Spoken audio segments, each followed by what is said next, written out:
મારું નામ લખનભાઈ ચાવડા. અમારા પાસ્તળી ગામમાં જે સમસ્યા ઊભી છે ડીસીસી કંપનીની અને ખેડૂતોની જમીનમાં હેરાનગતિ કરવાની, એના અનુસંધાન અમે કાલના આંદોલન ઉપર ઉતર્યા. તો અમે એ માગણી લઈને ઉતર્યા કે ભાઈ આ કંપની ખોટી રીતે લેન્ડ ગ્રેબીનો આ ખેડૂતો ઉપર કરે તો અમારી આગળ જે હાથ બારના જે કાગળ છે એના અનુસંધાને હમણાં માપણી કરી આપે ને અમારી હક નક્કી કરી આપે, જેથી અમે ખોટી રીતે હેરાન ન થાય અને આ કંપની ખોટી રીતે હેરાન કરતી હોય તો એનો ભ્રષ્ટાચાર ખુલ્લો થાય.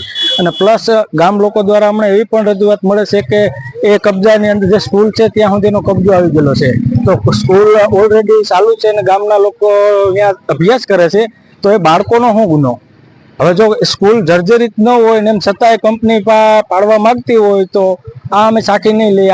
આના અમે પણ આગળ આને વચ્ચે પણ પગલાં લેશું. ખેડૂતોનો તો હેરાન કરે છે, પણ ખેડૂતોના બાળકો જે આગળ ન વધે અભ્યાસ માટે એનો અભ્યાસ રૂકાવટ માટે પણ એ આવા કાર્ય કરી રહી છે. તો અમે કહીએ કે અહીંયા તટસ્થ તપાસ કરો, સ્કૂલ બનાવવા ન પડે એમ હોય તો એને પાડવાની કોઈ જરૂર નથી.